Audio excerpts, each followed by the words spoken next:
Good morning, students. Listen, student, chapter number 6, that is fraction. We are not going to do because हमको CBSE से 30% syllabus कम करने के orders हैं. So because we are reducing 30% syllabus, we are not going to do chapter number 6. We are not going to do this chapter. It will not come in your exams also. Okay, students. Now we will do chapter number 7. So from today we are starting chapter number 7. We are not going to do chapter number 6. Okay, now chapter number 7 is decimals. You know what are fractions? See this. There are 10 blocks. 10 में से अगर हमको 1 block का fraction में लिखना है तो हम लिखेंगे 1/10 मीन्स 10 का 1 पार्ट. अगर हमको 2 फ्रैक्शंस लिखना है तो हम लिखेंगे 2/10 एंड सो ऑन. अगर हमें 100 का 1 ब्लॉक का फ्रैक्शन लिखना है तो हम क्या लिखते हैं 1/100.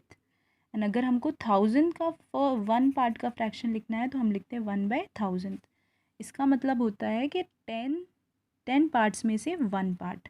इसका मतलब होता है 100 पार्ट में से 1 पार्ट और इसका मतलब होता है 1000 पार्ट में से 1 part. So this is known as the decimal fraction. ऐसे फ्रैक्शन जिसमें नीचे 10, 1000 या 100 या 1000 आता है, इनको हम बोलते हैं डेसिमल फ्रैक्शंस. नाउ अब हमको इनको डेसिमल्स में लिखना होता है तो हम कैसे लिखते हैं.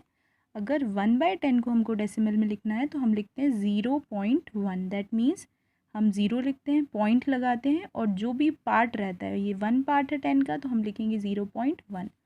2 पार्ट है 10 के, 2 पार्ट को लिखेंगे 0.2. दैट मीन्स हम 0 लिखते हैं बिकॉज यहाँ पे कुछ भी पार्ट नहीं है. 0.2 मीन्स कि 10th पार्ट का 2 पार्ट है. डेसिमल्स में हम इस तरह रिप्रेजेंट करते हैं. अगर हमको 1 को रिप्रेजेंट करना है 100 पार्ट का in decimals, we will write 0.01. That means अगर 10 है नीचे तो हम पॉइंट के बाद सिर्फ 1 डिजिट लिखते हैं.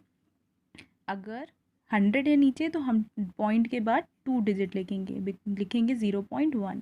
और अगर 1000 है नीचे तो हम लिखेंगे पॉइंट के बाद 3 digit 0.001. So this way we are going to represent the decimals. If there is 10th part, then we will write 0.1. There will be only 1 digit after point.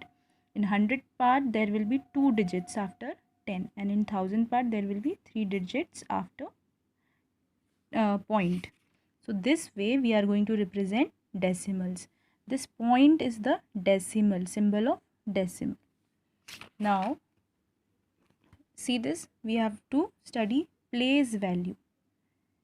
How we will write place value of decimal? That means अगर हमको एक number दिया है 2.4, that means 2 is the whole part and 0.4 is the decimal point. It can be written as 2 plus 0.4. that means 2 is the whole part. तो 2 कहाँ आएगा ones place में. Point के बाद जो नंबर आता है वो किस में आएगा डेसिमल्स के बाद में. दैट मीन्स वो 1/10 का 0.4 मीन्स 4th पार्ट है. सो अगर 2.4 लिखा है तो 2 is the ones point and 10th part में 4 is the in the 1/10th part. So 2.4 will be written like this. If we have to write 58.7, that means 5 and 8 will be written in tens and ones place, and after 0.7 is written, that means it is 7/10. Like this, if the number is 663.54, that means point के बाद इधर पे 100 part में 5 and 4 है, 5/4 है, 5 and 4 है and 1663 are ones, tens and hundreds place में है. That means these are the whole number and this is the decimal part. This part on the right is the decimal part and this part on the left is the whole part or the integral part. So this is the place value of decimals. अगर हमको now we will study that अगर हमको कोई number decimal में दिया है उसको हम फ्रैक्शन में कैसे लिखें. अगर हमको 15.7 लिया है तो ये तो डेसिमल में, दैट मीन्स पॉइंट के बाद ओनली 1 डिजिट है. दैट मीन्स 157 लिखेंगे हम अपॉन 10 करेंगे बिकॉज 1 डेसिमल प्लेस है तो हम सिर्फ 1/10 करेंगे इस नंबर को। 40.45 है, दैट मीन्स डेसिमल के बाद 2 डिजिट्स हैं, दैट मीन्स 4045/100 लिखेंगे।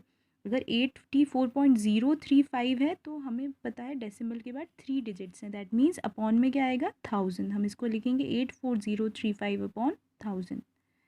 So like this you can convert decimal into fraction and fraction into decimal.